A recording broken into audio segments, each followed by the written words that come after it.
Namaste and good evening, everyone. Namaste, Sraddhalu. Namaste, namaste. Happy to be with all of you. We are happy to begin a new theme on how we can carry our current growth of consciousness deliberately into our next life.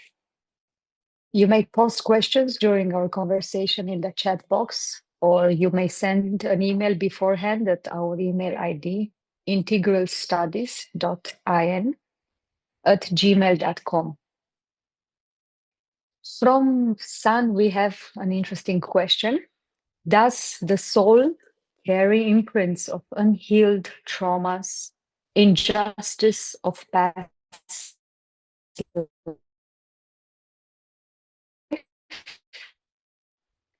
like unknown, which the source we cannot trace in present life, or dislikes or shrinking from certain places, situations, or people? Can negativity of past life also affect, just as how soul carries the essence of past life developments?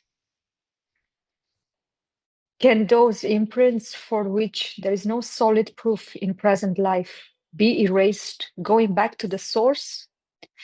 Does past life regression on releasing the trapped emotions, pain of the source help? Any other thoughts on how this unnecessary entanglements can be like? Very good question. Yes, it's a very important question. But as usual, I will be taking the question as a starting point, as a springboard to build to a much larger theme around this question or using it as a starting point. The question itself is limited to traumas and negative things which may be carried over from the past life, how they can be known or how they can be healed. It's important enough. But if we look at the implications of the question, that if a negative thing can be carried over, why not a positive thing? And if a positive thing can be carried over, then why not carry all the positive things? And if we can carry a substantial part of the positive things, why not carry the specifics even of your memory? Let's say even of all the languages that you have learned, of all the skills that you have developed, of all the intelligence or capacities you've built up. Why not be able to carry all that? So I'm using this as you can see a lever point of starting point as a lever. If something negative hangs around, why not something positive? If it hangs around, why can't you deliberately make it hang around or carry it through? And if you can, then why not carry everything forward? In which case, you might end up with, as we feel occasionally we find, children who seem to recall what happened in their past life or some past lives. Sometimes the memory comes spontaneously, sometimes it comes at a late stage, sometimes it comes in a series and followed by a conscious effort to recall, and all these variations do exist. But then what would be the benefit, if at all? What would be the problem, if any? And most importantly, assuming there are problems to such a thing, can we carry over something of what we have developed now into the next without those problems? Why is this important? Because the mother observes that the actual process of transformation of our nature requires so much change that one current human lifetime is not enough. So there are two things you could do. Extend the lifetime by technological, psycho-spiritual and or other means, which is possible today as we discover increasingly with the genetic knowledge that is growing. For those of you who are interested in the work of Dr. David Sinclair, he has been able to take cells from rats, brain cells, skin cells, any part of the body, accelerate their aging to the equivalent of from 20 years to 80 years, and then regress the aging back to 20 years, and again accelerate and again regress multiple times with no problem at all. Potentially such a technology, when it comes into popularization at a human level would mean you could, in principle, age regress at a biological level. And then you would be pretty much the same person at a younger stage, with all the problems of youth, but also the benefits of youth, which would be flexible, and be able to continue from where you are in your current evolution. So if I'm a computer scientist with a lot of interest, let's say currently in artificial intelligence, now struggling with my brain becoming a little dull, well, I regress my age to something like 25, 30, bring it to my peak point, and then continue to develop my artificial intelligence interests. How long? Potentially 200-300 years even, or more. We don't know how much such an extension can be made, but we do see in the rats it can be done multiple times. For those of you who are interested, I've also spoken of Kaya Kalpa in a prior lecture. You might like to see that, because such technologies do exist in Ayurveda also. But all of this would beg the question, for what? And what would be the issues around this? So I'm going to cover all this in the topic. Obviously, one session won't be enough. We might have 2 or 3 sessions over it. And I will still answer the question which Sun has raised. So we will look at that in a brief way and then extend this to this larger scope. I want to also point out that I've actually taken up this topic in a great detail of elaboration in the series of talks on the Life Divine, and I've put a link for that to the playlist which is there on the YouTube channel. There are over 9 sessions of, I think, 1.5 hours each. The whole theme has been extended with a lot of examples, with a lot of depth, covering a passage of Sri Aurobindo's text from the Life Divine, which precisely answers these questions and describes the means by which one could, in principle, continue consciousness deliberately into the next. So the theme which I've titled for this discussion is Conscious Re-Incarnation. Now, this is not the same as what you see in the Tibetan tradition, where supposedly some of the great lamas are recognized as being incarnations of that person. Through some processes as a child, they're given 2 or 3 objects and they see proclivities of the child's interests, where they pick the object used by them in the prior incarnation and so on. But it doesn't mean the person has conscious memory of the prior incarnation. They've just recognized, oh, this is that incarnation. Now we are going to lift him sky high, damage his personal development, damage his natural evolutionary lines by giving him this excessive importance at a stage when he's still forming in personality. The practical result often is that the person has no conscious continuity of the past, but is just supposed to be more evolved and now is deified to a godlike status, often is a very spoilt and very dominating and sometimes crude, coarse personality, sometimes also refined, but there's no way to ensure this could happen. And this is very different from what I'm describing. What I'm describing is that you actually choose to carry over all the development of your current growth into the next. And be able, let's say by the time you're reasonably formed in intellect by the age of 25, you should be able to continue where you left off, at least in terms of what your current priorities are, without having to forget everything, find yourself once again, find your overall spiritual purpose, recover all the things which have been lost, and then rebuild, which often could involve 50, 60 years, or even a complete loss, which we see sometimes in people. In many cases we see, and perhaps another life to recover and continue, or not. So the discussion I'm going to build to, we will find Sri Aurobindo answers all these, but I will do them in a summary form and perhaps with some overlap with the earlier discussions, with a different angle.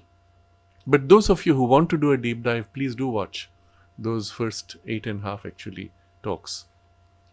So coming to Sun's question, does the soul carry imprints of unhealed traumas, injustice of past lives? Yes, of course. It can carry many things. Unknown causes, he is given of asthma, eczema, phobias, allergies, conditions, the source of which can't be traced in present life. Now, just because it can't be traced doesn't mean it is from past life. It could be, need not be. It could be inherited. It could be inherited after a few generations that it kicks in. It could be triggered although the tendency was inherited, it could be triggered by circumstances which are very specific. For example, you're exposed to GMO foods and that would trigger a reaction, asthma or eczema or whatever else, which your parents may not have because their body is sufficiently formed and they may still eat the same food as you, but you started eating it when, for example, your mother was pregnant. It came through the bloodstream. It affected the formation of and expression of your genes in the cells. So from birth, you have now an allergy to that particular content of the same food which your parents have no reaction to. And you'll find no trace. So there could be physical causes, there could be psychological causes, there could be even environmental, very specific causes and triggers. So just because you can't find a cause doesn't mean it is past life. So I'm putting a caution there. Unfortunately, those for whom past life regression is a business, and by that I mean they need to make money, they need to earn a living out of it, or feel important because of it, and who don't know better, will tend to reduce everything to past life regression and past life causes. To the extent that they will say, if you have a conflict, let's say with your mother-in-law or with some colleague in your workspace, oh, it's because in your past life you had abused them, so in this life they are abusing you and you better accept it, it's payback. And for many, having gone through a regression and such a fantasy of recollection, and it is a fact that most recollections under hypnosis are mixed or more often than not fantasies. In such a case, you might say, yes, now that I understand, I'm at rest, I don't feel so troubled. But actually, you just believed a fantasy. You could have done exactly the same thing and say, all right, if he's being nasty, that's his nature. It's not my nature. Now I'm at rest. Just because you have an explanation does not mean that the explanation is correct. Just because the explanation gives you some relief does not mean it is true. Okay. So, yes, there can be causes, including asthma, eczema, phobias, allergies, which come from past incarnations. So, I'll give a few examples, which I believe it was Purna Prema, mother's granddaughter, who when had from childhood, I believe, a birthmark at the back of the neck. And the mother said of that she was one of the royalties in the French Revolution and had the guillotine. But the imprint of that, the shock of the guillotine, did carry over. So we would still ask, what is the mechanism of this carryover? Because, well, your body was damaged, your physical body was discarded even. It died. You are not physical body, you were in your subtle body when it got injured. So what is it that is carrying this impression? Where is the impression held? Does this mean it will remain for multiple lives? Can it vanish? Can it reappear? Because incidentally, she had a prior incarnation as Sarah Bernhardt. She is a French actress, very famous, who met Nikola Tesla, incidentally. And through her, I believe that Nikola Tesla came in touch with Swami Vivekananda. So did she have the same mark in the incarnation as Sarah Bernhardt, or did it reappear now because there was something of the character of that experience which was carried over into this life, but may not have been carried in the prior? We'll see there are complex nuances even to this. So yes, things can be carried, including phobias. Just because you have a past life regression, memory of it does not make it true. But if you had the memory of it and it gave you relief, well, why not? If it works, even if it's a false memory. But if it's a true memory also, knowing the cause does not in itself always heal, but at best it could give you a psychological relief. So I'm going further to this. Or dislikes or shrinking from certain places, situations, or people. Yes, this also can carry over sometimes. Can negativity of past lives also affect, just as how soul carries the essence of past life developments? Yes, in principle one could, need not be, generally is not, but in principle it can happen. So the question, can these imprints for which there is no proof in present life be erased, going back to the source? So here's a critical correction. One does not need to go back to the source to erase the imprint. The imprint being here is an imprint only. The imprint exists in the present with no prior compulsion. There may be a cause, a root chain, but there's no more compulsion which is still existent. That compulsion is finished. So why should the imprint remain? There's no reason for it to remain. You can erase it as it is without needing to go back to find its original compulsion. If it was necessary to go back to the original compulsion, first of all, it would be very unfair that nature has erased or your soul has chosen to erase the past life memory. And second, it would apply to present life. So in this present life, I was nasty with somebody, I hurt them. Today I'm getting payback, let's say, and I say, well, because I was nasty to him, so now I should be free of it. The struggle, it doesn't happen. Because I fell in childhood and I injured myself and there's a scar, now 50 years later, if I remember what caused the scar, will it free me from the scar? No. In fact, it worsens it. Especially with emotional pain and emotional trauma. Oh, I remember when I was a child, I had to suffer all this and I still have the trauma of the fear of being locked up in a dark room, and it still stays. Each time you think about it, it's not going to free you from it. It's going to worsen it. So if you just think logically, can the imprint be erased by going back to the source? Absolutely not. That's nothing to do with that. In fact, it could be worse. The imprint may get exaggerated. So straight away, if you just apply this logic to current life, you would throw away the entire past life regression to heal idea. The psychology that to remember will heal you is wrong. To remember will exaggerate or even provoke or trigger again. Normally, isn't it? But it could happen that because it is a past life and it is not your current personality, that thinking that it happened or remembering that it happened could allow you with the distance to as if satisfy yourself with a greater equality or detachment and then let it go. Oh yeah, okay, I made a mistake. Now I need to move forward. But see, what freed you is the decision to say, okay, I've made a mistake, now I need to move forward. It's this which freed you, not the remembrance. So you could, for example, believe that, okay, I made a mistake in some past life. Do I still want to live with it? No, I want to move forward. It's this movement of letting go of a past imprint and choosing to go forward with the future that you want to create. It's that which frees you from the imprint. So I'm going to go to the root of the process itself. Do not worry about past sources. If you have some imprint, whatever its cause, in this life, prior life, indirect, direct, whatever cause, the choice to let go the imprint and the force of the imprint, to dissolve the force of it, for which you don't have to go to cause. The current surviving force of it and its momentum, its tendency, that you dissolve. Which I will restate the force of it and the momentum of it as habit. That's what it comes to. Habit is the commonest general term for something which persists for no reason. Habit. Where?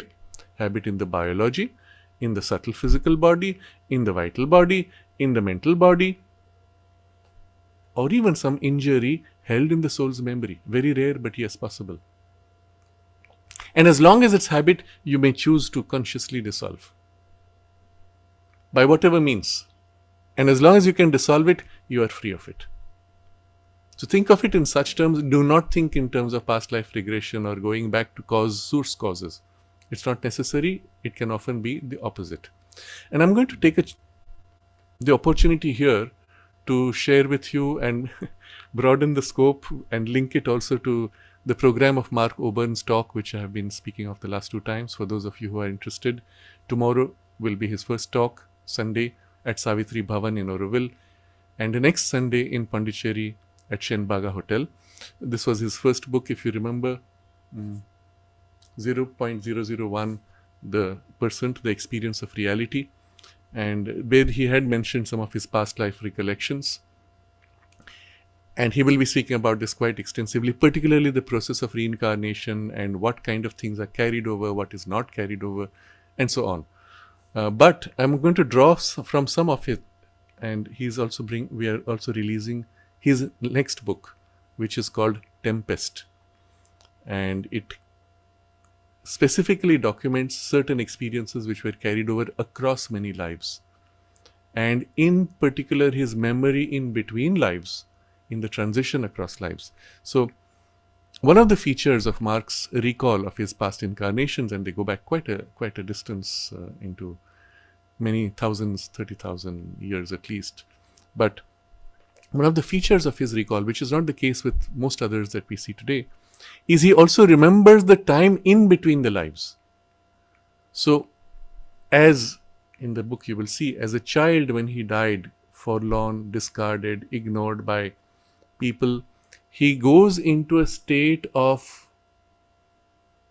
passionate withdrawal from the world, lives in that condition in some world of the creation of the soul's mind, consciousness, imprint, stays in it for long until someone helps him to free from it, and then comes back to freedom, wandering in the subtler worlds, higher worlds, and then a point of choice to incarnate, and then the process of incarnation, and in the choice, what are the elements, how it chooses elements to be drawn, put out, etc. He describes all this in rich detail. Keep in mind, he has not read any of these books of Sri Aurobindo or others. If he had read other books, he would come out with a very different story, because most books give a very wrong idea of how this process takes place. The way Sri Aurobindo and the mother describe it is quite unique, and I have not found anywhere else such a precise, detailed description as well as the rationale. But what Mark's description matches perfectly well, although he has not read them, which to me gives so much authenticity, and there are other means also for authenticating. But all this was a background. What I find in his memories, the more he recalled the memories of past lives, the more it was a burden. In particular, and he narrates this in his book, the trauma of, and it was in the first book, I believe, the trauma of that past life memory was so great, it completely disrupted his present personality and his ability to engage with life. And he went to psychiatrists who could do nothing. They had a problem even in believing this, and of course they had no other means. He didn't need past life regression, he already had the memory. And what did the memory do? It did not free him, it only worsened it, because now he's reliving the pain of that life, of that betrayal, of that suffering. It's as alive to him today because the memory is as vivid. So again, I'm highlighting the point that going back to the past will not erase, it will only worsen. So deliberately free yourself from this wrong idea. The only space you will find this idea promoted is in those spaces, New Age type teachings or traditions or now schools, where they will make money by teaching you or making you go into past life regression, and or sometimes they genuinely believe they're doing good. No, it doesn't. The mother, I find the only person in the literature going back in the last 100 years that I am exposed to who warns against past life regression. And this is a story I heard. I don't remember. I think I might have read it also in childhood from one of this mother's descriptions, but I had heard this from my teacher. That the mother said there was this person who was being led into past life regression, and again across many lives through hypnosis. And at one point, the person came to an ape-like memory, and then suddenly he relived that, and said, "Oh, I am an ape now," and he jumped out of the window and fell and hurt himself. Any regression reawakens impulses which the soul has chosen to wash out, to erase for purposes of future evolution. So, to the next part of his question, does past life regression on releasing the trapped emotions, pain of the source help? You have your answer now. Releasing the emotion helps. Releasing the pain helps. But going into past life regression is not going to help you release. It will only tend to bind you further. So any other thoughts on how these unnecessarily complex entanglements can be raised if one cannot access the source or past? Treat it purely as a bundle of or a complex of the present habit. Dissolve it. That's all you need. It's so simple. The problem though is you do not know on what layers, what levels, to what extent the roots are seated in the personality for the dissolution, and you can't access them all. So start with what you can access to dissolve. At least start, which is the easiest thing to do, in the mind. Dissociate from it. Say, well, okay, this thing has happened. Perhaps I'm suffering from whatever cause. I have a fear, I have a phobia. Let's take the example of a phobia of dark room or being locked up or being in a small space. You enter a lift, it's a bit darkish, it's small, and you start panicking. Why? Because perhaps you had some experience from the past of being locked up, or even in childhood, you don't remember. Doesn't matter. So what do? You say, well, all right, here's a reaction which comes from a habit. It's a habit. Cause is gone. Can I reshape this habit? How do you change it to a new habit? Bit by bit, you start exposing yourself to the very thing which you need. So you go to a room which is large, you feel comfortable. Go to a room which is slightly smaller, you feel somewhat comfortable. Get used to it. Go to a smaller room, get used to it. Dim the light, get used to it. Bit by bit, you shape your habit. It could be as simple as that. Or a more direct way. Where is the habit rooted? In some sense of an idea of darkness or smallness. So as I enter the lift, in my mind's eye, I conceive of, visualize, image the sky. Or better still, you become aware of the sky which is above you, which you don't see with physical eyes, but in your mind's eye you see. And widen it out to the entire horizon, that in your mind's eye and awareness you have held your awareness to as you enter the lift. Suddenly now the physical boundary of the lift has no meaning to your mind's consciousness, which is wide and free. And to the extent that your mind is strong enough or dominating your life energies and higher part of the vital, it seeps into it. And your vital feels, yes, I'm feeling wide and large. No fear. I'd actually done this with a friend of mine in Delhi. He was a businessman, strong vitality, strong imprint. Many of these people have a large vitality, so they feel naturally constrained by small spaces because the vital body is large and they feel suffocated. They're not conscious why it is. It's actually the vital body. It's not even past life trauma. Large vital, space is too small. So I feel somehow. But I'm not conscious of my vital, so I don't know why it's happening. So he would get into a plane and he would panic. It had already happened twice. The panic was so great, it was as if he was having breathing problems, almost as if he was having symptoms of heart attack. The plane, which was taxiing to the runway, turned back and they had to take him off. It happened multiple times. And then at some point, he wanted to travel. He was desperate to travel. I didn't use any other method, no hypnosis or anything. Once I detected what it was, I said, okay, I will travel with you. So we sat. I made sure to place him on a chair which was as far back as possible and in the aisle, so he could see visually the full length of the plane. And from there, of course, the wide angle was there. I was sitting next to him on the more narrow, squeezed side. And then I made sure from the point that we entered, I held his attention.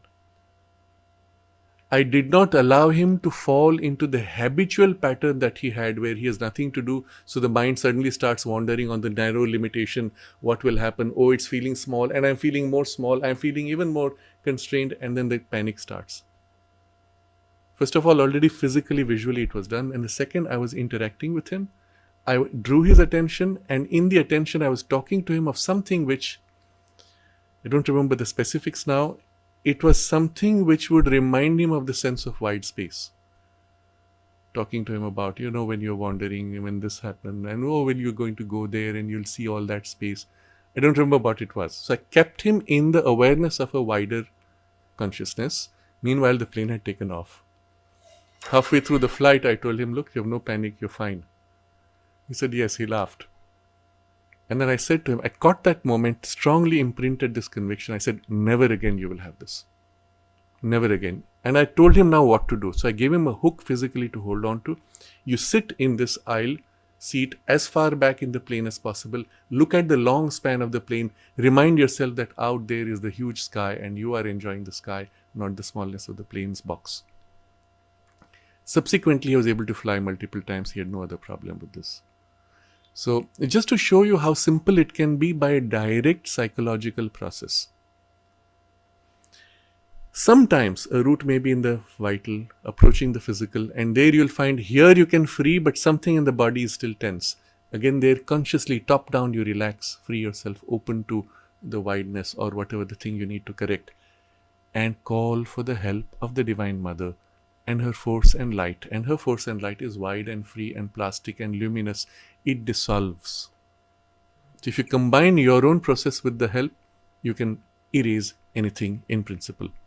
Again, accepting that occasionally it might take a few efforts, a few sessions, depending on how bad it is. But in my general observation, in 2 or 3 efforts, of whatever it is, you can get free of it. All depends on you focusing on this and not going to such indirect methods. So I think I've answered the question for the purpose of the question itself sufficiently. But now we are going to broaden this whole topic as I discussed earlier. Why it carries, how it carries, to what extent it's helpful or not, can we carry positive things, and then if we can we carry as much as relevant for the future? Why is there even forgetfulness? How does it work actually, this process of incarnation? And again, I'm going to do a plug-in for promotion of Mark's talk and his book, which is already listed on the Deepti Publications website. You can pre-order it. We will release it tomorrow. He actually discusses all this, which come from his experience. And what is so remarkable for me is that it aligns perfectly well with what Sri Aurobindo and the mother describes, down to details which are unimaginable to him. So I'll share another example. I was with a lady in the United States, and she had some remarkable clairvoyant capacity, and she was sharing some stories. And then I asked her casually, I said, "Do you remember your past lives?" She said, "No, but I remember the point where I was preparing to incarnate in this life." So she remembers being in the subtle world, in the subtle body, and then looking down as if to the physical world where she was going to incarnate, and then thinking to herself, there has to be a way of not forgetting when I incarnate. And then she put a strong will to not forget. And then she plunged. So as she was plunging, she described, she said, "I saw as if points of light like stars. And as I was falling into the darkness with these points of star-like lights. And then that's all I remember. I don't remember what was before." From the point she decided not to forget. Interesting. Two things I want to point to. The first, and then she asks me, "I don't know where this, have you read, do you know anybody, any source which describes this? I've never heard this before," she says. And I said, this is an exact description that the mother has of how the soul leaning to take incarnation sees the whole experience of the fall. So in a way it was a confirmation of her experience, but then came this very interesting observation. From the point she decided, from here I don't want to forget, I want to recall this, the memory stayed. Which suggests very simply that the soul has a choice of retention of memory or a choice of forgetfulness of memory. And why would it want to forget? See, these are very complex questions, and Sri Aurobindo handles them all with such clarity and precision and detail that, like I said, it was nine sessions of elaboration. But we will look at the text in a rapid way. My intention here is, first of all, to set right many wrong ideas, and second, to focus primarily on what it is you need to do to carry over after having understood why we need to forget and what is carried over. So, key idea, Sri Aurobindo explains, is that what happens across lives is not a mechanism of reward and punishment. It's not as we see in many traditions, that if you do bad, you're going to be punished in the next life. If you do good, you will be rewarded in the next life. The whole idea of what that reward means is also, oh, you will be in a richer family, you will be more comfortable, you will be more happy, you will have less problems, which has nothing to do with the soul's intention, as we will see. So first of all, the reward and punishment idea is wrong. Second, the concept of the reward itself is wrong. So Sri Aurobindo explains of this, and I'll read fragments. This is all from the Life Divine, the chapter called Rebirth and Other Worlds, Karma, the Soul and Immortality. That's the chapter from the Life Divine, volume 22 of the Collected Works of Sri Aurobindo, and this is the chapter number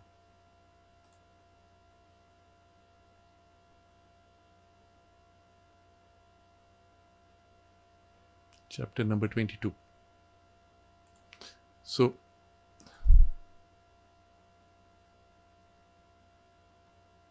when we look now at the text, it's quite a long chapter. I've skipped the bulk of it, and I'm coming to just this one portion where he says that it's not as if there's a reward punishment mechanism. He says if you're suffering or there is some such problem, it may be pure, it is purely from the way the machinery of life and nature's energy works.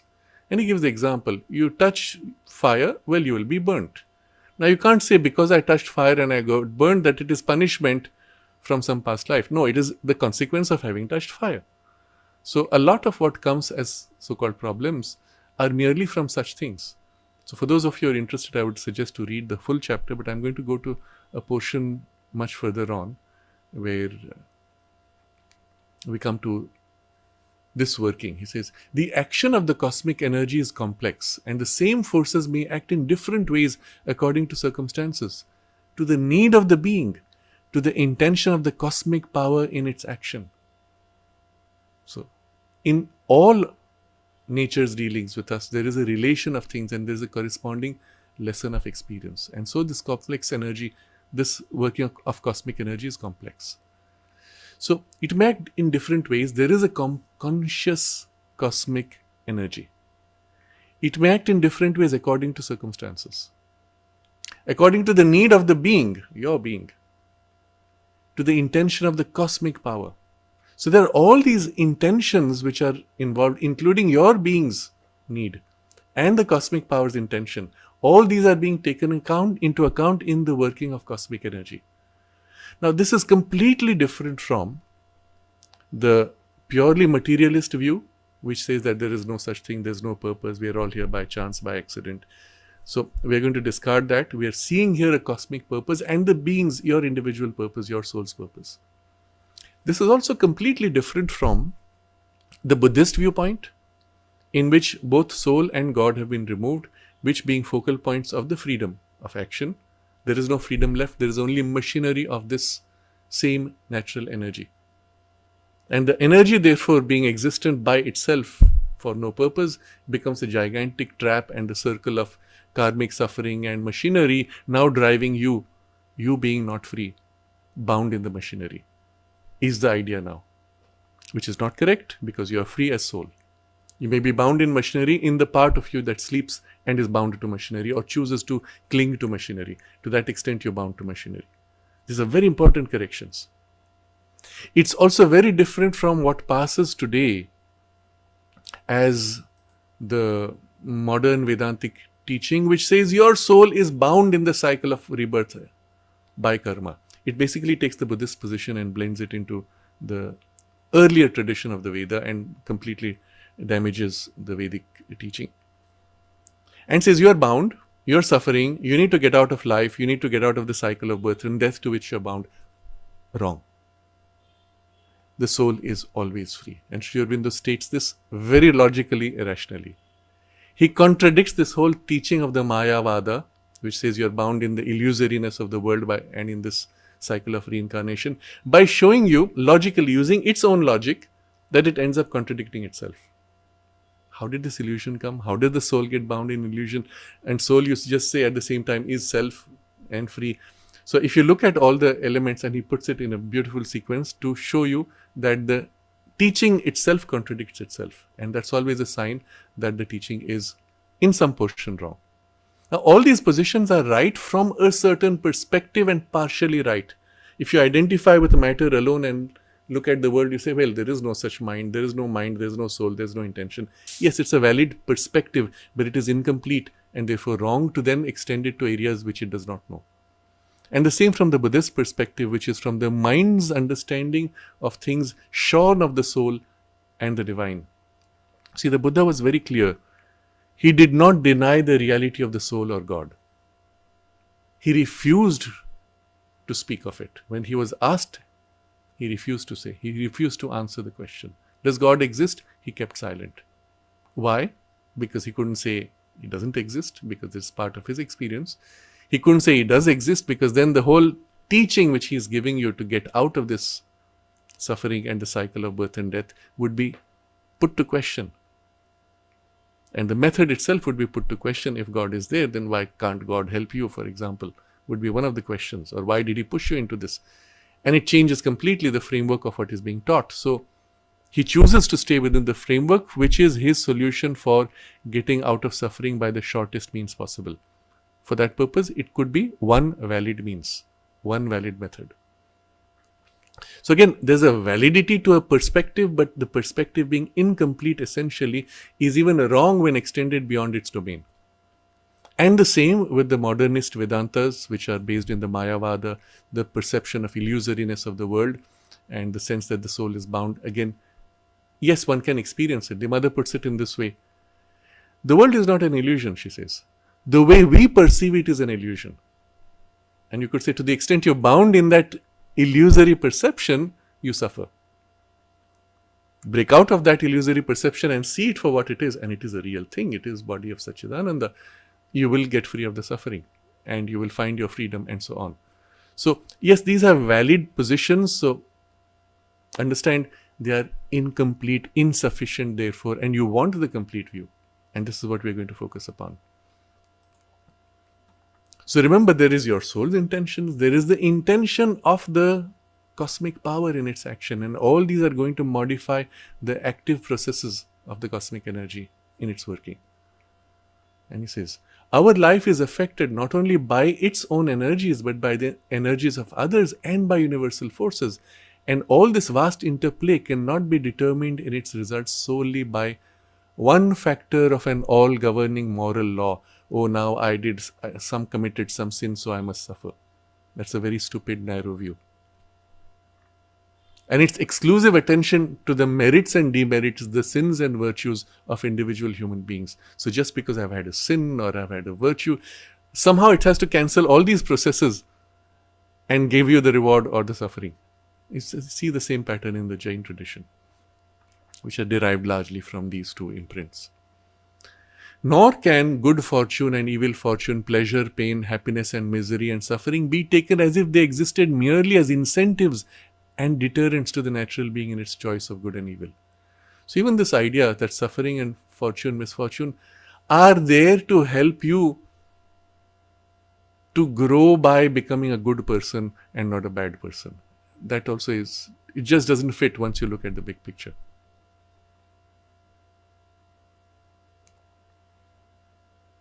So what is the purpose? It is for experience, for growth of the individual being, that the soul enters into rebirth. Very important, review this point. Soul enters into rebirth, not is compelled, not bound. It enters into rebirth for experience, for growth of the individual being. You could say, I don't want experience, I don't want growth, and choose to stay. Or you could say, I want experience only of those worlds and not of this physical world.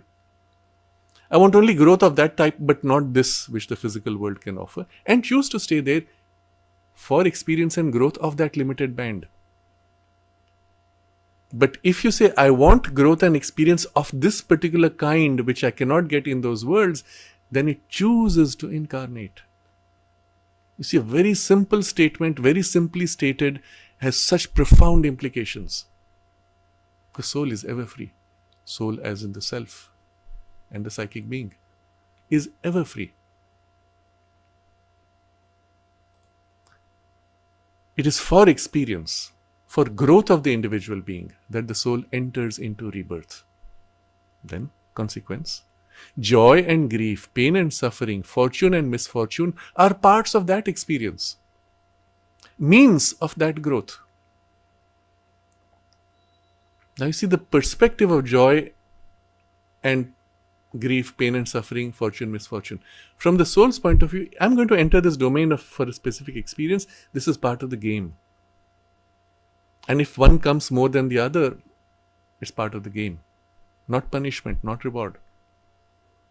Even, Aurobindo says, even the soul may of itself accept or choose poverty, misfortune and suffering as helpful to its growth.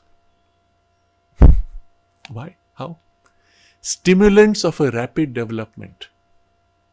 When you have poverty, misfortune and suffering, often that acts as a goad. The pain kicks you, pushes you to make a rapid development. And, I continue the text, and reject riches and prosperity and success as dangerous and conducive to a relaxation of its spiritual effort. So the soul may say, I don't want to get into riches, prosperity, and success because it will lead me to relax and not make the effort that I want to make. May. It may not also. Which is a good example we have of Buddha himself, having all the riches of a prince and the prosperity and comforts which come with that princely life. The inner being pushing somehow cuts through all this and seeks for a breakthrough. And it uses the focal point of 3 glimpses that he has of suffering in life to trigger this turn which says, hey, what's the way out? So you have to understand, if the soul's imprint was not strong enough to override these would have become conducive to relaxation and avoidance of the spiritual effort.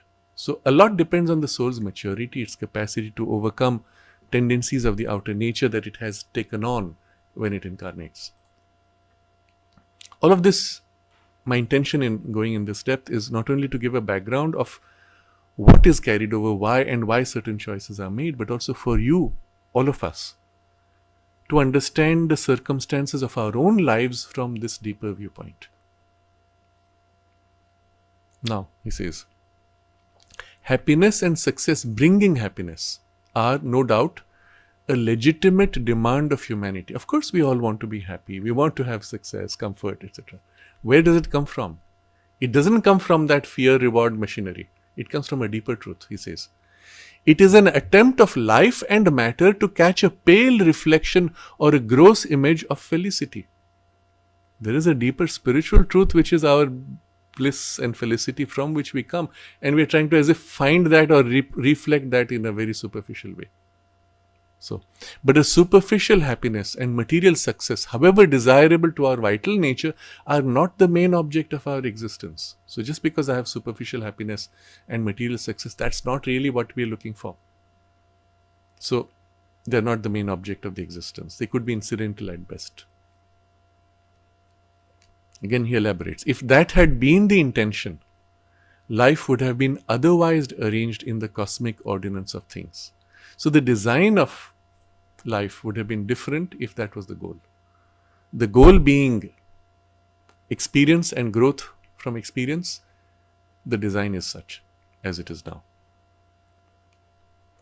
So now comes the most important implication of this idea. All the secret circumstances of rebirth centers around the one capital need of the soul. The need of growth, the need of experience. So there's a rebirth. There are circumstances of the rebirth which are secret. We don't know, we don't remember, we have forgotten, or it is hidden from us deliberately by whatever cosmic providence or the soul's choice or a greater wisdom, whatever it is. All these circumstances of the rebirth which we do not know about, and there may be massive, many, they all center around this one capital need of the soul, which is the need of growth, the need of experience. So he puts it, need of growth, for which implicitly is the need of experience. You can't have the growth without the experience. So essentially it comes to need of growth by means of experience. If this is the one capital need of the soul, now from this viewpoint we have to review everything, including not only reincarnation, including what is carried over or not carried over, remembered or not remembered. All will center around this need of growth and need of experience. So he says that this need governs the line of its evolution and all the rest is accessory. So the need of experience governs the line of evolution across lives. All the rest is accessory, means of support, means of assistance, relevant only as far as it helps in that need for growth. Okay, we have to now center ourselves entirely in this idea. Forget everything else and treat it all as secondary to this purpose. Now, if you can make this shift, and at a very essential level, you will find your entire relationship with life and difficulties will change. Every time you have a difficulty, instead of saying, oh, I'm being punished, oh, I'm being rewarded, oh, I'm suffering, step back from that to the soul's perspective, or at least the way your mind can conceive of the soul's perspective, and say, what is the benefit one can derive from this for growth? Perhaps there's a lot of pain and suffering in a particular experience. Well, can I have the growth minimizing that pain and suffering? Yes, that is legitimate. But to the extent that you cannot minimize, you cannot reduce, well, use it for amplifying or speeding up the growth consciously. Do try to reduce. You should never make the mistake to say, give me more pain and suffering. That's the most stupid thing one could do. It will lead to disaster. Unfortunately, in a lot of the new age junk that you find, they make you do that. I've heard with well-reputed teachers in specific traditions, you might guess which, actually saying, let all the suffering of the world come to me, let me take in myself and free others from it, and such stupid mess. If it actually came to you, it would shatter you, destroy you, and completely crush you.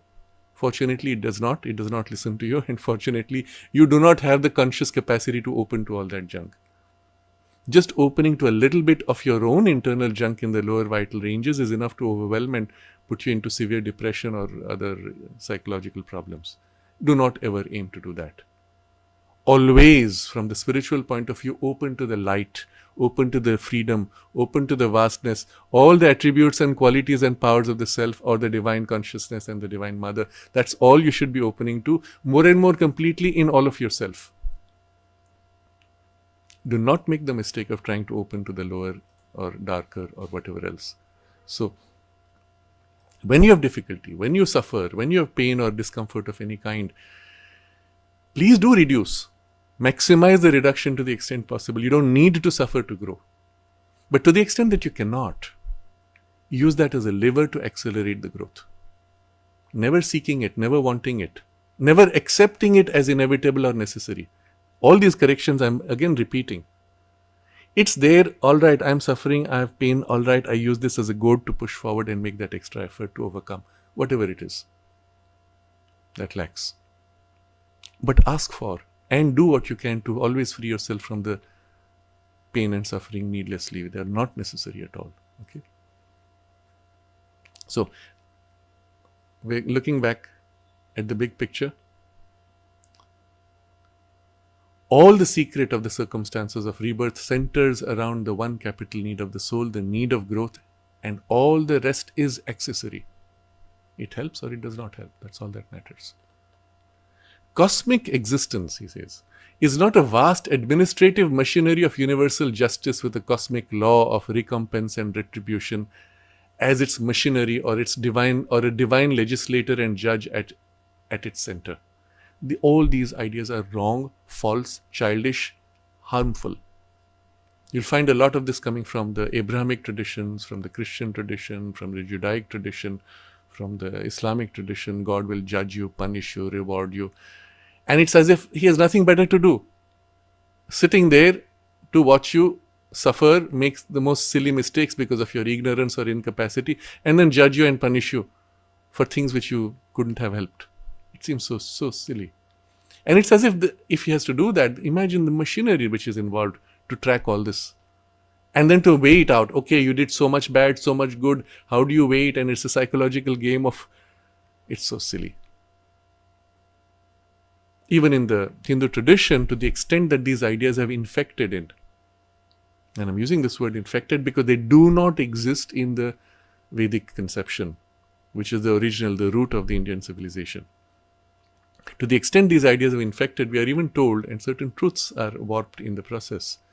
There is this fellow, he is given a name, Chitragupta. He's sitting up there in heaven and watching everything that you do, and he's noting it down. You tell that to children to create a fear, so that they may behave, so that they may do good. And it all comes from this perversion of this idea. The name itself, Chitragupta, imaging secretly. Chitra, image, form, projection even. Gupta, hidden, secret, concealed. So, a concealed registration, and it's actually a description of the Akashic records, that behind the scenes in the cosmic consciousness, everything that happens remains as an imprint, including what tries to happen. You tried to do this, you failed. But the fact that you tried and the intention of what you tried for remains as an imprint. Everything is held as an imprint in the cosmic consciousness. It is this which we call, in a general way, the Akashic records in the theosophical system. And one can tap into that and access all the knowledge of all things which happened, which tried to happen, which are happening, which will happen in the future, or which are trying to happen for the future. And to the extent it's so vivid, the distinction between what will actually happen and what might happen, which is being tried for, one cannot make out. It is so vivid. Even right now in the present, you can see or experience all the things which have been trying to happen, as if they have happened, in those states, in the imprint of the cosmic consciousness, or in the past similarly. So, this whole legislative machinery of cosmic law, etc., of reward and punishment, discard this. Free yourself from it. It's immature, childish, harmful. And when I say free yourself, you can't just do it. You say, all right, I don't believe it. There's the habit pattern developed in you by those fears from childhood that have been imprinted through these religions or teachings. You have to dissolve all those. For which, remind yourself, the soul is ever free. Right now, your soul has a complete freedom. Your self is free. Your psychic being, to the extent it can infuse that freedom into your life, can infuse and liberate itself from any compulsion and circumstance. And yet, there is something which has chosen for this life that it will not want to free itself for. It will want to fulfill. That does not need suffering. It does not need pain. It does not need distress. But as he pointed out, sometimes if that is there, it may even choose that as a way of accelerating certain kinds of development. But you don't need it. That's the point.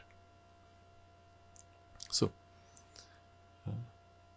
he then explains how when you look at the big picture of the working of this cosmic energy, first it seems like this gigantic automatic movement of energy of nature. It is this which the Buddhist tradition sees, but stops there. But then he points out behind that one sees also the movement of, therefore, of spirit, capital S, the cosmic consciousness now, not cosmic energy, the consciousness behind the energy, working out its own being in the motion of energy of nature. Once you see this also, in this motion, in this consciousness, motion takes place. In this motion takes place the cycle of rebirth. And in that cycle, the soul, the psychic being, prepares for itself whatever is needed for the next step in its evolution. So there's this huge machinery of energy flowing, consciousness fulfilling itself through this machinery, and in that we have the cycles of the soul's incarnations. The psychic being prepares for itself whatever is needed for the next step in its evolution, the next formation of personality, the coming nexus of necessary experiences constantly provided and organized out of the continuous flux of past, present, future energies for each new birth, for each new step of the spirit, backward or forward or else still in a circle, but always a step in the growth of the being towards its destined self-unfolding in nature. So there is a destined self-unfolding in nature. This one has to grow, has to unfold, has to develop all its capacities which are held potential. But in the movement of this larger cosmic flow of unfolding, which is a cosmic purpose on a grand scale, in that takes place the cycle of rebirth of the soul. For this purpose of cycle of rebirth, the psychic being prepares for itself, implicitly, consciously, by choice. Or, and there's a parenthetical statement, or the divine wisdom or the cosmic consciousness force prepares for it and through its action. So there are 2 points where the choice takes place. The soul, if it is mature enough, may choose, or there may be the divine wisdom and cosmic consciousness force, which is the Satchidananda, ever free and blissful, prepares for it, and through its actions it prepares something. So there are 2 points of freedom, the soul's freedom choice and then the divine freedom choice. Both of these are working. They are working for what? To prepare for the next step. So always remind yourself of this freedom of choice, which is present right now in your current state, but which was present when you chose to incarnate. But it is not bound to this life. It has actually an impulse which spans across lives. The picture he gives you is a cycle of reincarnation. It spans this I want to build. Now it may take multiple lifetimes, but this impulse I want to develop. And when perfected, I want to develop that capacity, that power. Maybe it's across lives. But in the seeing of the soul, it may say, I'll build this part, then a little bit of that part, then a little of that, then a little of that, and alternate between them until I've woven and integrated this into this stance, this poise, this station, this capacity, this fulfillment, this realization. Because it has chosen this, there is a destined self-fulfillment in nature. That's the destiny, which is the free choice of the soul in this unfoldment. So you could say in the destiny, down 3, 4, 5, 10 lives, I will realize this and achieve this in status of consciousness and growth. In between, this much in this life, perhaps that much in that life, and there's a lot of variation and flexibility. But having chosen within that variation for a particular life, I will build my heroic capacity. There I'll build my knowledge capacity. There I'll live my compassion and love capacity, which I will weave into that other life and merge into and synthesize and organize. Then for this particular life, this becomes the dominant theme by the free choice of the soul as your destined self-unfolding. And within that one lifetime, there could be key points. Around this particular age, I will wake up to this purpose, to this impulse. Around that age, I will connect and try to harmonize, spend a few years to stabilize and integrate with prior wisdom, knowledge, love aspects. And then again have a burst of effort. Or under those circumstances I will use for this, those circumstances I will use for that. So there's certain broad lines and certain nexus points, critical transition points, which the soul has already conceived. Not by a mentalization process, but in what it feels implicitly in the way it unfolds its power of creation and self-fulfillment. This and this and this, like rhythms of consciousness force. Power of itself, launching, building, flowing out, splitting, joining, concentrating, whatever. It's held in an experiential state. This is destined, or points of destiny, or crucial transitions in the destiny. Some are then dependent on circumstances to an extent. And there could be missed opportunities. There's a possibility, I missed it.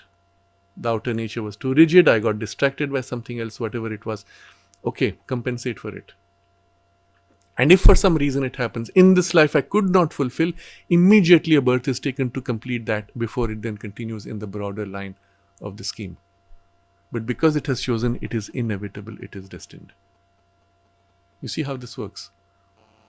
Not just soul, there is also the higher divine wisdom, consciousness force preparing through its action. Whatever is needed for the next step in its evolution.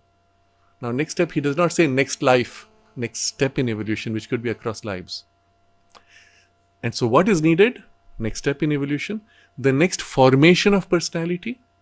What is the form? So this is specific to the life, but it could be across lives also. Then the coming nexus of necessary experiences constantly provided and organized out of the continuous flux. So there are things happening in the flux of nature. So for many of us, having taken birth at this time, we also perceived, there will be this huge opportunity that technology will provide for learning, for growth. And a choice may be made to align with that. I'm going to spend a lot of time to learn and develop my intellect. So a life spent in which perhaps that was not sufficiently developed, and here's a chance, during this period, it aligns with this continuous flux of past, present, and future energies for each new birth. And you take opportunities like that. And if those are not there, it will still find, because that is its purpose, it will find the means to draw it out.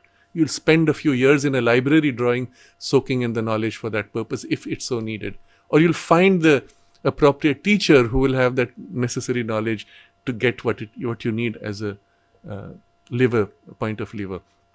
And occasionally we meet, because we have met before across lives, and there are these nexus points which could still happen.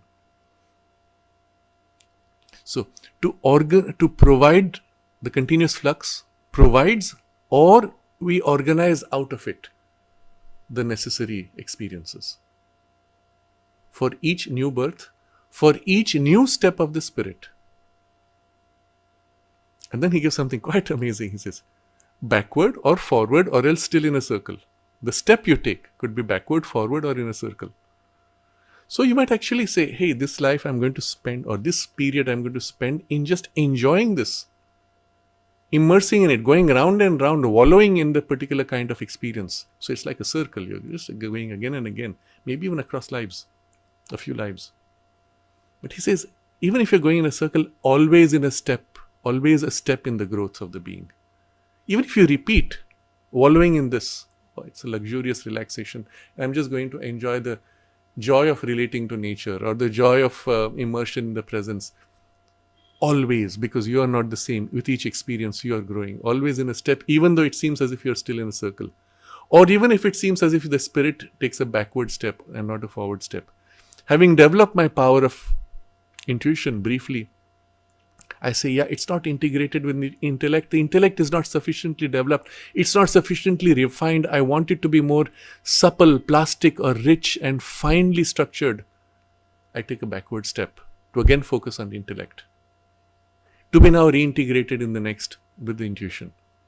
Or having developed the intellect, I may say, but my emotional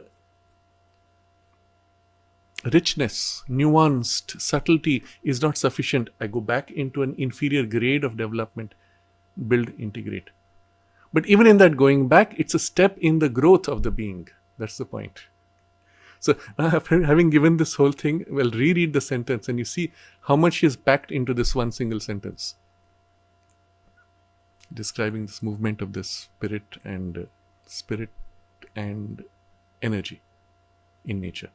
In this motion takes place the cycle of rebirth. And in that cycle, the soul, the psychic being, prepares for itself. Or the divine wisdom or the divine of the cosmic conscious force prepares for it and through its action. Whatever is needed for the next step in its evolution, the next formation of personality, the coming nexus of necessary experiences constantly provided and organized out of the continuous flux of past, present and future energies. For each new birth, for each new step of the spirit, backward or forward or else still in a circle, but always a step in the growth of the being towards its destined self-unfolding in nature.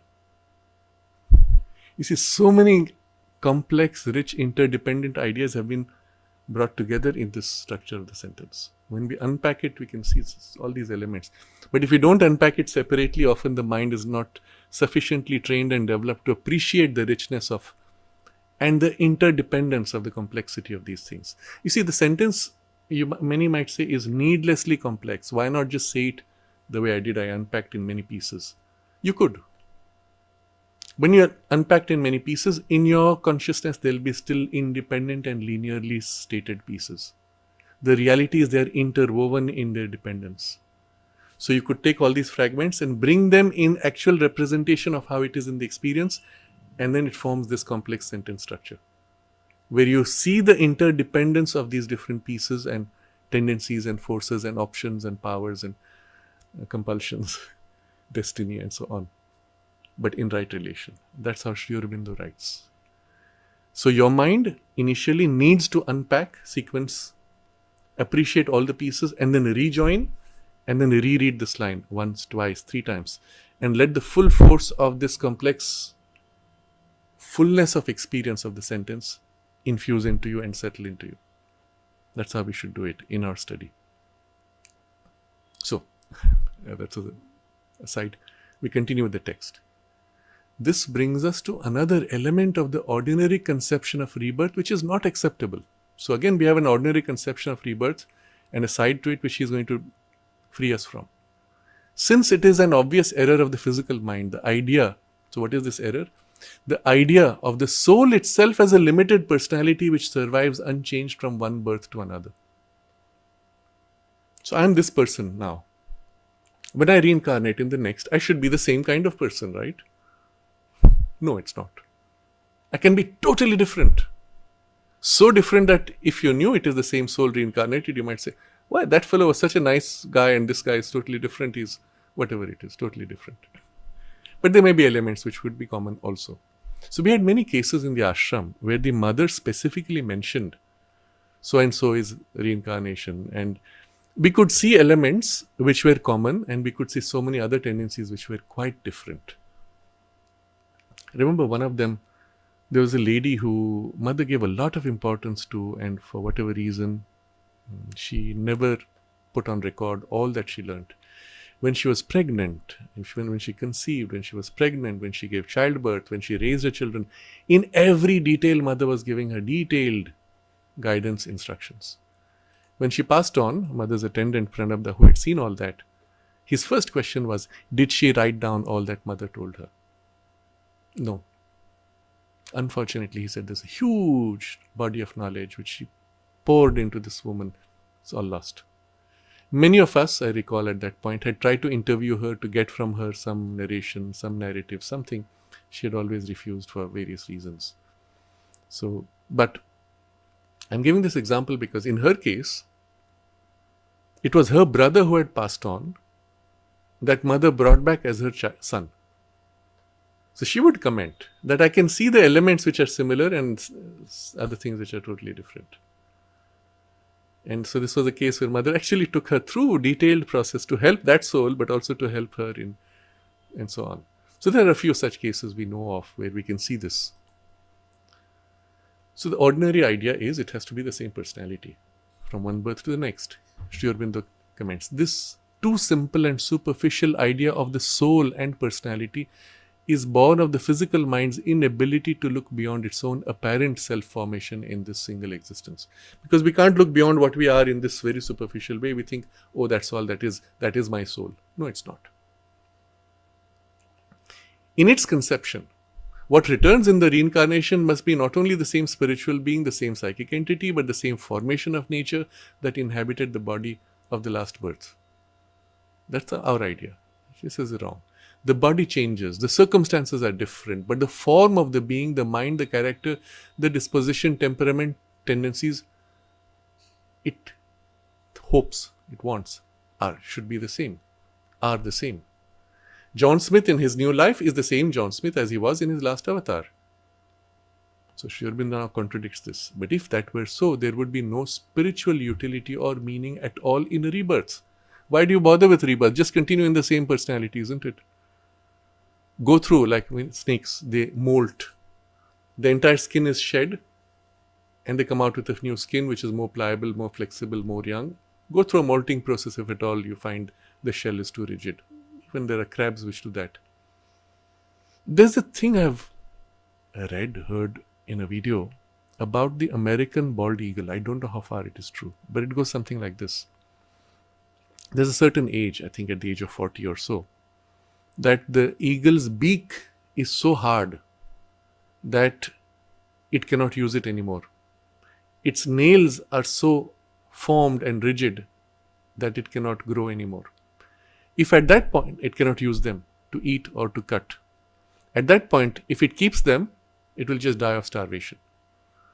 So by instinct, what the eagle does, in what I read, it will go to a high mountain. It will begin to starve itself until by starvation it sheds so much of its feathers. Having shed those feathers now, it hits its beak against the rock until the beak breaks. A new beak grows. And then with the new beak, it breaks its toenails until they all fall. It pulls them out by force, bleeding, till they all fall and new ones grow.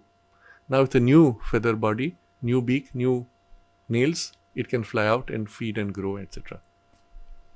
In this image, and I'm assuming it's true because the source seemed genuine, we see the necessity of rebirth.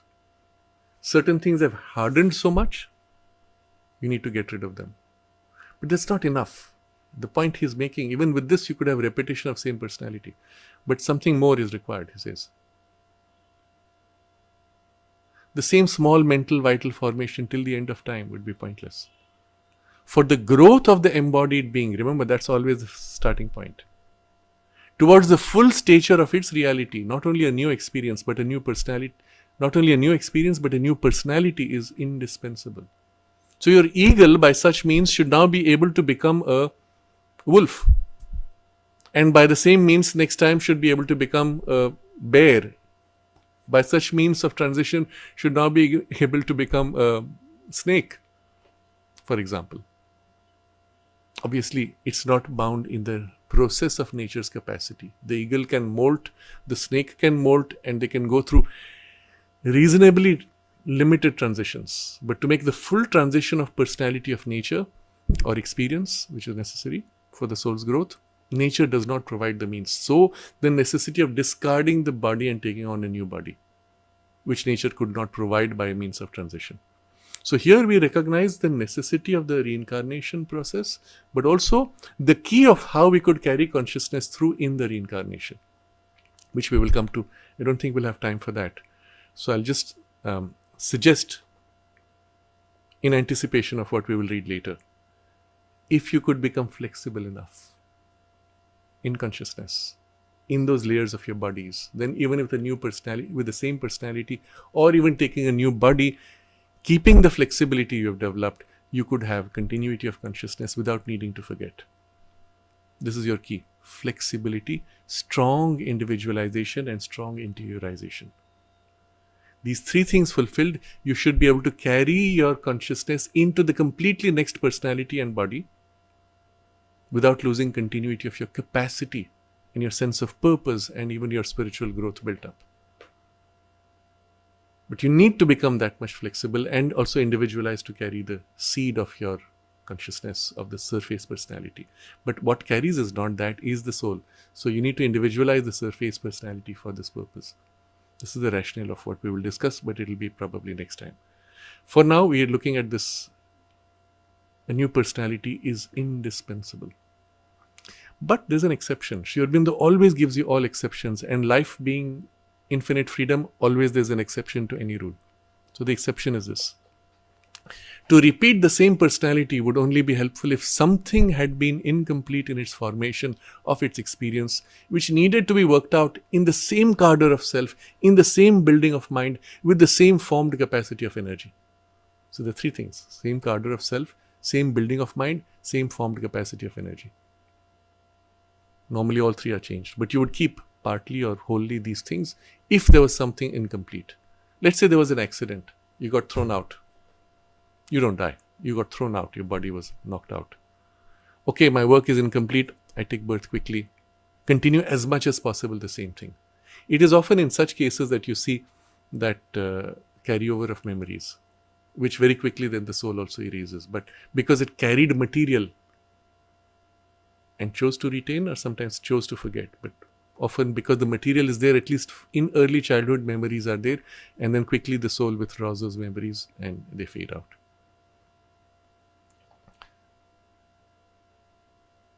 But normally, this would be quite OTOs.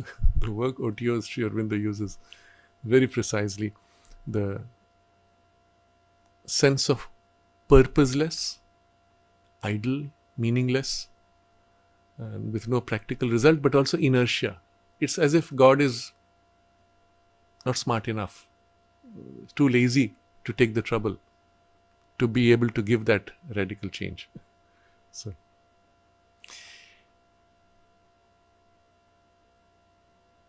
the soul that has been John Smith cannot gain anything or fulfill itself by remaining John Smith forever. It cannot achieve growth or perfection by repeating the same character, interests, occupations, types of inner and outer movements forever. Our life and birth would be always the same recurring decimal. It would not be an evolution, but the meaningless continuity in an eternal repetition. Now, I'm highlighting this. He could have simply said, okay, at this point, let's move on. He's telling you all this explicitly. Why? Because actually we will face this in human evolution at some point, that we can extend our life as long as we want, potentially, with medical, technological, other means.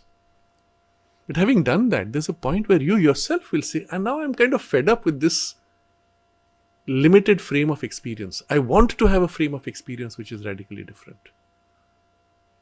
And for that, I would want to change the body. Consciously carry over whatever is needed for that. But then leave behind elements of this frame of reference which would interfere with that experience, isn't it? To take our earlier example, if you've been an eagle and now you're going to take birth as a wolf, then you can't be trying to flap wings which don't exist anymore. The memory of flight has to go, and you have to build a memory of being able to leap from rock to rock or tear into whatever. So you get the point. you would choose to set back, withhold certain memories, or perhaps choose to retain certain others. So when he is telling you something, he's taking time to elaborate all this. There's always some deeper knowledge, which right now may not be relevant to you, but at some point in a different context will become so important. You say, yes, now after having lived for 500 years in the same personality of an artist, I want to experience a completely different frame of personality, which this body is unable to totally shape into.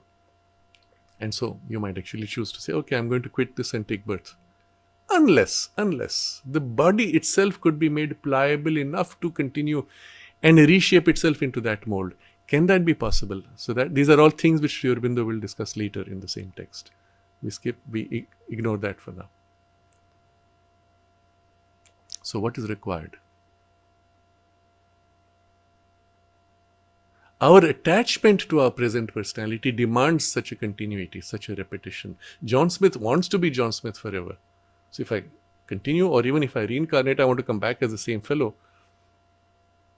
He says, if it were satisfied, but the demand is obviously ignorant. And if it were satisfied, that would be a frustration, not a fulfillment.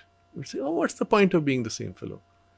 It is only by a change of outer self, a constant progression of the nature, a growth in the spirit, that we can justify our existence. So now if you look at these three terms, you see what is attempted when we have a reincarnation, or we take rebirth, or we shed an old body, take a new body. Change of outer self, obvious, when you change bodies. Constant progression of the nature, you would want even in your nature to have new capacity or skill or plasticity.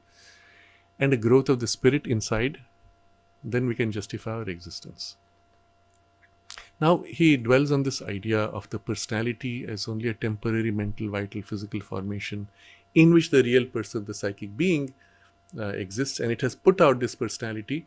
It is not the true self. This difference he makes. I'm going to summarize many lines so we can get to the more important part. So in each return to earth, the person, the Purusha, the true person, makes a new formation, builds a new personal quantum, suitable for a new experience, for a new growth of its being. Each time, it builds a new thing. So this process of building is what's important here. Remember, it's a choice you make to build. See the implications of this and compare it with what is taught in so many traditions, religious, even spiritual. How much junk you find there. You're condemned to now continue the same person the same way.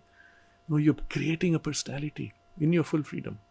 So he says, when it passes from this body, it keeps still the same vital and mental form for a time. That's in the intermediate passage. For a few days, weeks, months, sometimes years if it wants. But the forms or sheaths dissolve eventually. And what is kept is only the essential elements of the past quantum, of which some will, but some may not be, used in the next incarnation. So here in just one big stroke, he has told you the three things. First, as soon as you leave your body, you're going to continue for a while in the same vital mental form. It is during this period that you can meet the person in the dream, in their form, in their familiar way, or even that you can have some kind of interchange of other kinds going out of the body, etc. For a time. How long? Choice. Free choice.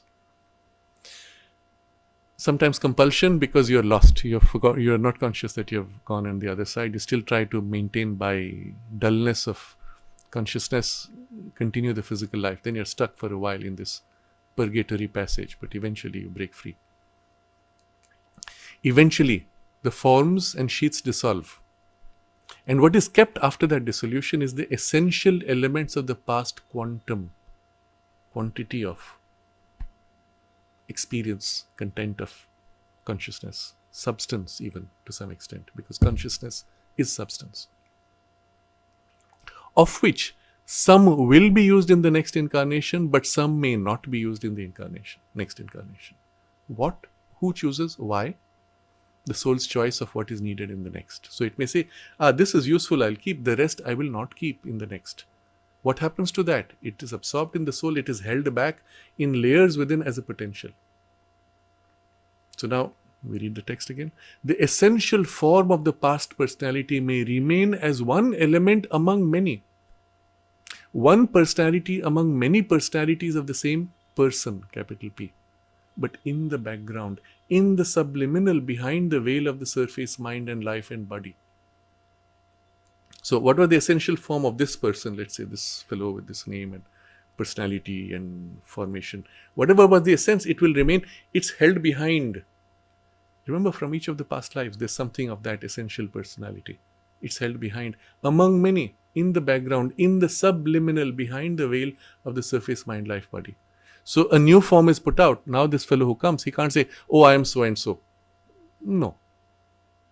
Unless you go back to the deeper consciousness, then you can say, I am the same one who took on this form, that personality, that personality. To that extent, you can say, I am the same person. If you shift to that poise. But if you're in the personality, you say, oh, I have had that past, or I have memories of fragments of that past. That personality is, well, in its essence, somewhere within, it's not me. I am maybe the true person who has all these personalities. So all these which are held in background, subliminal, what happens to them? They're present. If they're present, anything that's present has an influence. So he says, contributing from there whatever is needed of itself to the new formation. So here you have a very different picture of the person incarnating. Having built all this, let's say in this life, essence is held back, a new form put out, a new personality put out, built, used, developed, again while discarding the material, held back, essentially this, and the next, and the next, and the next, sometimes built up over several lives, but eventually you build several facets of personalities and aspects or types, natures, in essence. You have all this rich, so to say, backdrop of potential, experience, powers, capacities. Out of this, some part can be drawn to form the new personality, to the extent it's relevant. So it's almost like a fitting of pieces or portions of pieces which are brought forward. Contributing from there whatever is needed of itself to the new formation. But it will not itself be the whole formation or build anew the old unchanged type of nature. That won't happen. It may even be that the new quantum or structure of being will exhibit a quite contrary character and temperament, quite other capacities, other very different tendencies. So in this life, I was this very meek, gentle, kind, soft person because it suited a certain line of experience and growth. Having done that, I say, I'm so frustrated. The whole life I've been kicked around, pushed around. I could never assert myself enough and exercise my power to dominate my circumstances and compel things to the way I need.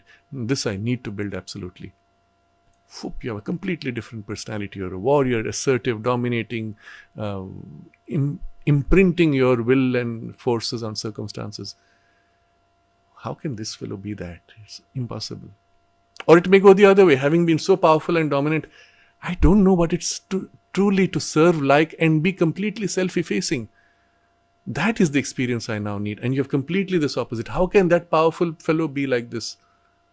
You see? Because you're looking at the surface personality, not the person who has these essential facets of personality developed. But when it takes that meek, gentle kind, it may say, yes, from that incarnation where this particular quality was developed, I draw a little bit of this compassionate quality, or this ability to relate to others, or this ability to whatever. And it's infused, drawn into the formation of this new personality. For latent potentials may be ready to emerge, or something already in action but inchoate may have been held back in the last life, which needed to be worked out but was kept over for a later, more suitable combination of the possibilities of the nature. So during my warrior phase, I did not develop sufficiently the ability to master my impulses, and this I can't do in my now softer thing, or maybe it's useful to help develop in a small way, but later again I'll have a powerful incarnation where that power will be developed, for which some preparatory phase is taken up here. If you start thinking in such terms, you cannot say, oh, this fragment, that fragment, because it's also interdependent. And yet there are distinctive tendencies and personalities or essentials of personalities of these lives. All the past is indeed there, with its accelerated impetus and potentialities for the formation of the future. but all of it is not ostensibly present and active. The greater the variety of formations that have existed in the past and can be utilized, the more rich and multitudinous the accumulated buildings of experience, the more their essential result of capacity for knowledge, power, action, character, manifold response to the universe can be brought forward and harmonized in the new birth. The more numerous the veiled personalities, mental, vital, subtle, physical, that combine to enrich the new personality on the surface, the greater and more opulent will be the personality, and the nearer to the possible transition out of the completed mental stage of evolution to something beyond it. So now here you get the big picture. Over all these lives, over all these incarnations, all these things have been developed. The more richly, the more completely, the more you are ready to make the transition out of the mental stage of evolution to something higher than the mental. Because you want this richness, you want this completeness, you want the fullness of the potential of this grade stage of mental evolution that we have been at on Earth for a few thousand million, years. But notice how the numerous veiled personalities, he says, mental, vital, subtle, physical. Even things in the subtle physical are retained. Vital, obviously, mental, obviously, but even in the subtle physical. That's as close as you can get to the physical temperament, type, nature, tendencies, habits.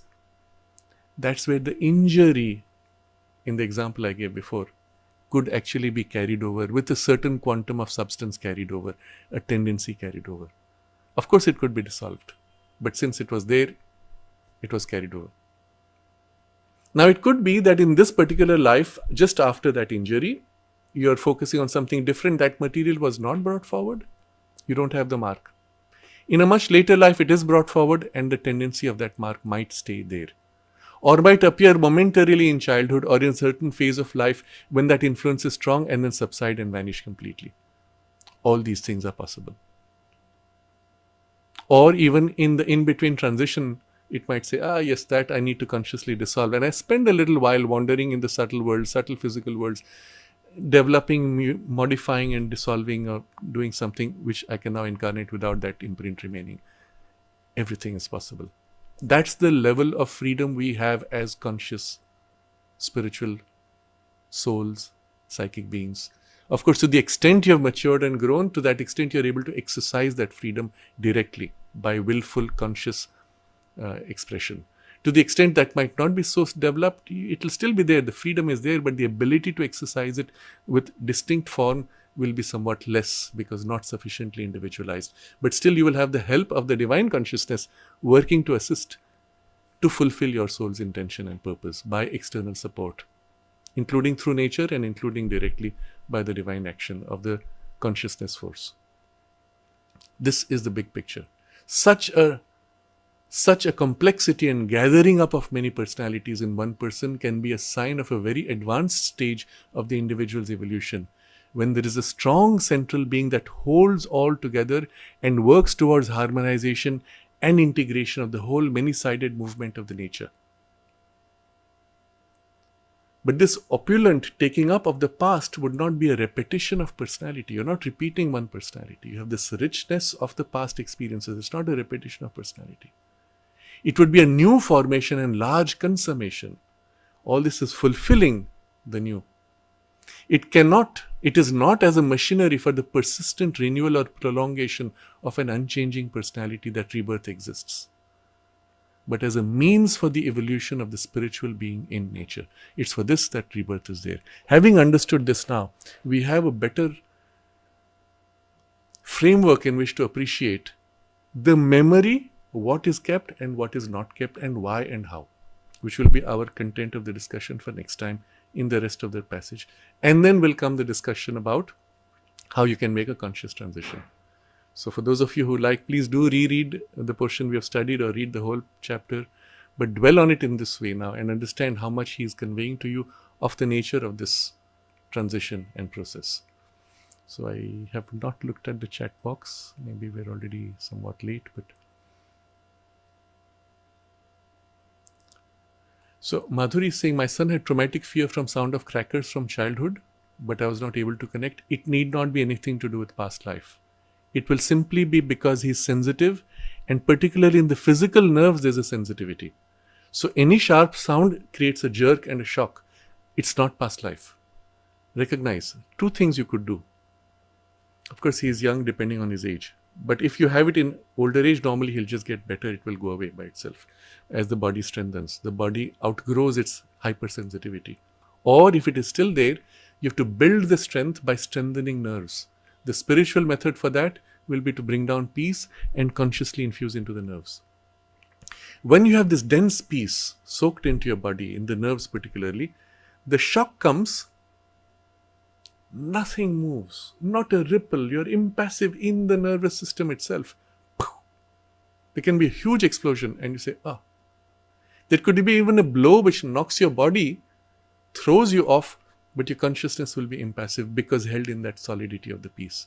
That's the kind of imperviousness which can be built up by the direct spiritual means. But I'm just showing you that it need not be from past life things. It could be just from the sensitivity, and there are ways to correct it.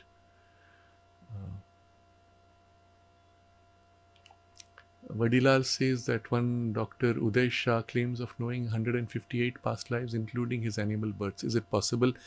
Very unlikely. Most likely it is a fantasy and imagination, for a simple reason. Because that's not how the soul retains memory.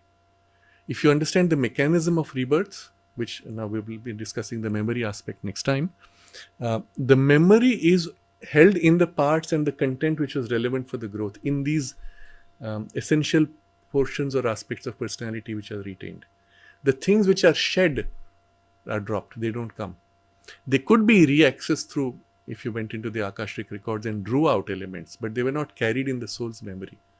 Or the soul's memory only provided like a peripheral point of contact in the general cosmic memory that you're drawing upon. But such details are generally not kept in the memory. It is always an essential memory that is kept, and always the portions which are relevant for the soul's evolution, and especially the portions where the soul experienced its growth in the way it wanted, essentially spiritually. Moment of heroism, and you died in that moment of heroism, that would help be imprinted.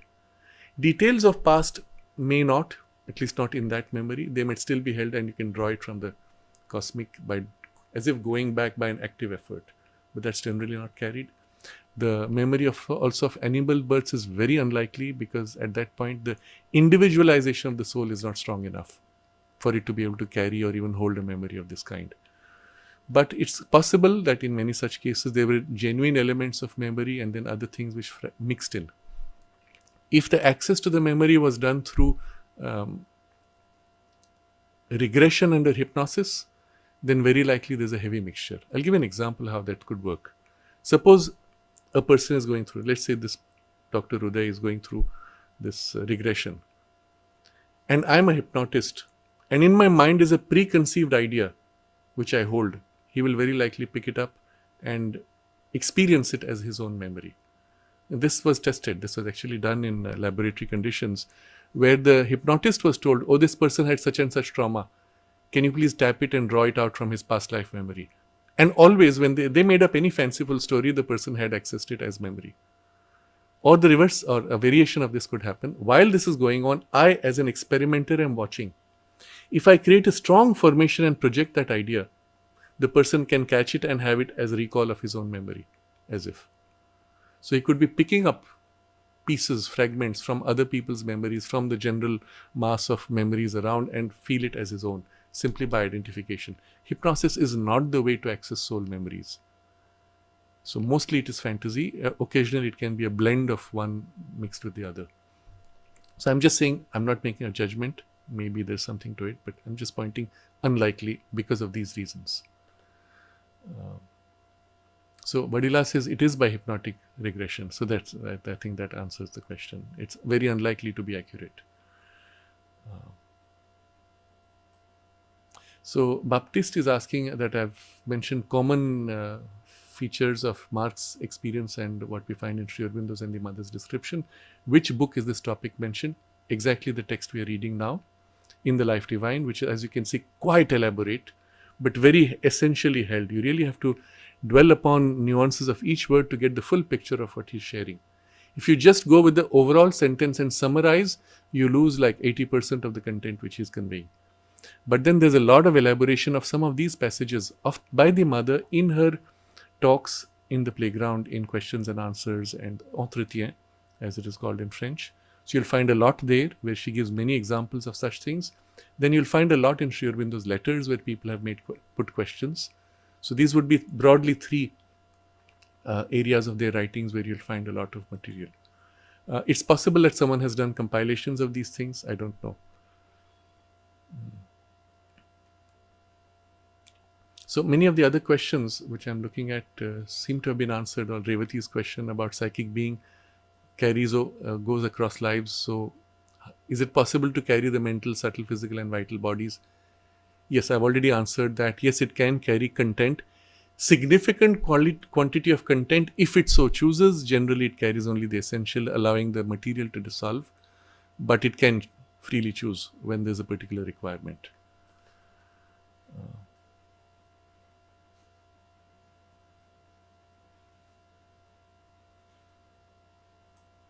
Interesting example. Tutun gives an child, a 4-year-old child was so upset that he slammed the door and said that his first choice of mother was a Filipino woman, but she was taken. It's possible that there is such a preference in the soul's attempt to when incarnating, and a memory of that might remain. It's possible. It's rare, but yes, it is possible. But you see how it can interfere with the freedom and the ability to bond. Somewhere there'll always be this idea, oh, that's what I should have been. This is the wrong place I came to. And that will always remain as a subtle irritant or preventing you from being fully able to identify with this experience. I know one case, for example, where this person, his mother passed. The mother then wanted to incarnate as this person's daughter and actually took birth. At some point, because of certain external circumstances, this father left the family, left the daughter and went away, completely cut off connection. Now this mother had actually taken birth to be with him and now suddenly finds herself cut off from him. And suddenly there's this huge hollow, this huge emptiness she has, and she doesn't know why. And it's actually stuck a long period in the life, couldn't figure out and didn't find the right way to fill it. So if the recall of the memory could be, oh, it was for that reason and it's from there that this hollowness comes, it might help or it might worsen it. But in principle, you could heal from it without needing to go and simply say, oh, I'm missing this quality, fill it, or just accept that's how it is in this life, move on.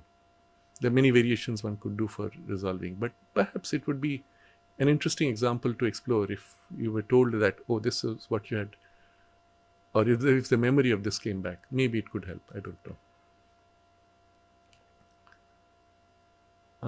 Educating says, is there anything in Vedic literature that attempts to prove or provides logical basis for the conclusion of living beings having a soul?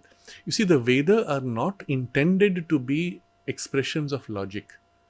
They are intended to be expressions of a intuitive experience of a very high order.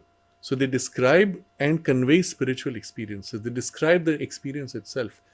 The logic is what you see in the way Sri Aurobindo articulates here in The Life Divine, where he says deliberately, he has put, it's not philosophy, he has put in logical structure what is the nature of and the content of the spiritual experience. But by putting it in logic, you say, ah, yes, now I understand. But it's the same content that you'll find in the Veda described as an experience, what it is like to hold, to be, to as soul in its freedom and the exercise of that freedom and so on. Okay, again, educating says, for the sake of debate, how can Brahman have a need for experience? We are a fractal of Brahman, ego, we don't need experience. Brahman, ergo, we don't need experience either. No, in fact, that's the whole point. The self has need for nothing. It is full, complete with all potential and possible experience. It already holds it. There's no need. It is not by compulsion. It is for the joy of highlighting, of experiencing, of objectifying, of wallowing in the play of that experience that it chooses. not out of need, not out of compulsion. This is the key point Sri Aurobindo makes also here. The freedom, it is always from freedom. And the experience of even choosing to manifest or to incarnate or to even come into a human body is one of a joy to manifest, to experience, to explore, to become, to realize, etc. There is a poem, I don't know, I have not read it directly, but I'm told, of Rabindranath Tagore, where he describes a scenario which he imagines of the soul telling God, please don't send me to that suffering domain of suffering and hell, please don't send me, don't punish me by sending to earth, etc. And Sri Aurobindo's comment about that poem is that this is wrong. For the soul, it's actually a joy, it's a anticipation of adventure that calls it to manifest, to realize, and to take birth. I will anticipate, but this is something which Mark has documented in his book. In the actual descent and the fall, which he will describe in great detail in tomorrow's talk also, he describes this tremendous, intense love that one experiences for the mother. And it is that which becomes the point of the joining and the merging. And it's one of the most powerful, the most beautiful experiences that leaves an imprint. But it is also in the movement of the fall. And with that also the darkening, the dulling, the loss of consciousness and all those things which happen. But that it is still a joyous, you look forward to that experience, to that growth and so on. So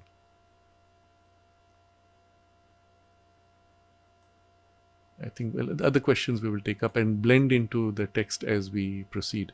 But please do leave your questions in the chat box so that I can see them. Do not erase them, because then I will not have access later to merge them into the questions. Okay, so this is the big picture. And again, I want to highlight a couple of points, because I really want you to be free of this way of thinking. You are always free. As conscious souls, you are always free. It is by your free choice you may choose certain circumstances and certain forms of experience. And what you have chosen freely becomes your destiny therefore. And there's no reward punishment. It's all working out in circumstances, and you're actually helped through circumstances even by the higher working. And then what you make of those circumstances, miss, hit, miss, build, fail, is part of the game of the growth.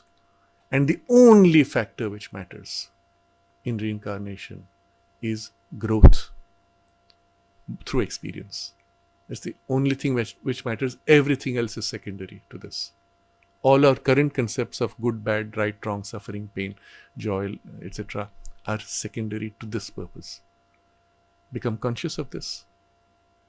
Become conscious that behind, within, at the back, as if all the richness of all past life experiences or whatever development is already there, of which a selection has been brought forward for this life, for this purpose. But all those things are implicit, inherent, and one can draw upon them. And sometimes it happens spontaneously. A certain quality comes forward and then it fades out.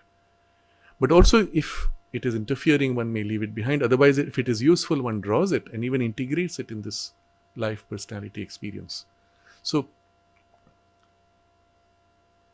remind ourselves what Sri Aurobindo has described, that it is not as a machinery for the persistent renewal or prolongation of an unchanging personality that rebirth exists. What does rebirth exist for? But as a means for the evolution of the spiritual being in nature. And this surface personality is put out.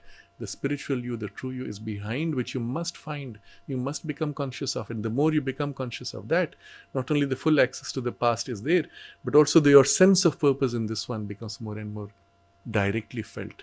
And your external layers of programming and confusion which comes from this do not interfere. You become free of them and are able to direct them consciously, or use them, discard what is helpful or what is not, and consciously direct your life to fulfill the line of growth that you have chosen to develop.